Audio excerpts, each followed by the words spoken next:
Okay, so in this series of videos, I'm going to try to go through cellular respiration and photosynthesis, hopefully in a way that will help eliminate some confusion for you.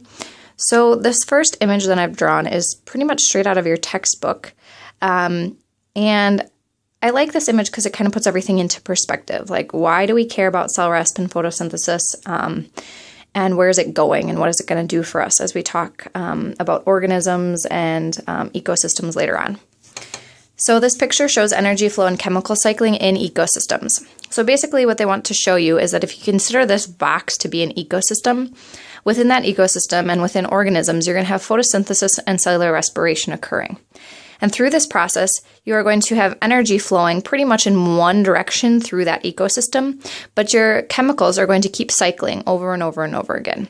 Now, that doesn't mean that this energy disappears, but it is lost as heat from the ecosystem.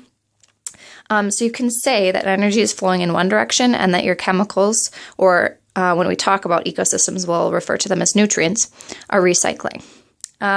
So then the other key parts of this then are that you have photosynthesis and cellular respiration occurring. And these are the two processes that are going to allow these chemicals to recycle. And so we see that we get out of photosynthesis organic molecules, and in our case, this is going to be sugar. Oops. Or more specifically, we'll talk about glucose. So out of photosynthesis, we're going to get this sugar or glucose, and we're going to get oxygen.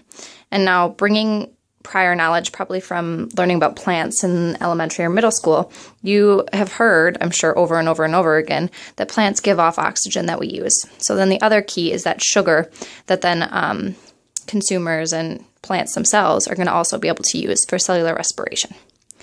So if we go back to photosynthesis for just a minute, we see that that happens in the chloroplast, and we'll look at the structure of that in a minute and kind of put all the pieces together of where the different stages of photosynthesis are happening.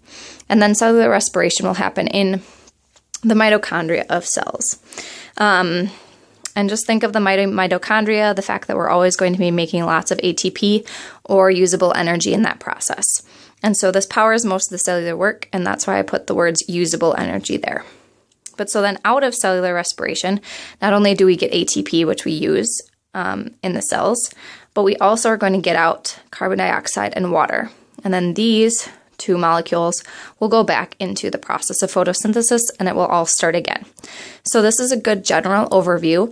And if you want, you can even get your equations for photosynthesis and cell resp right out of this picture, because you know that light energy combined with carbon dioxide and water is what goes into photosynthesis, and then you get that sugar or glucose and oxygen out. Then you can also say that you put sugar or glucose and oxygen into cellular respiration, you get CO2, H2O, and ATP out.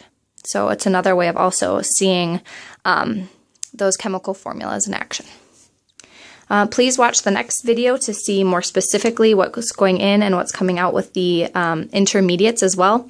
And then I'll also have 2 other separate videos focusing just on cellular respiration and photosynthesis.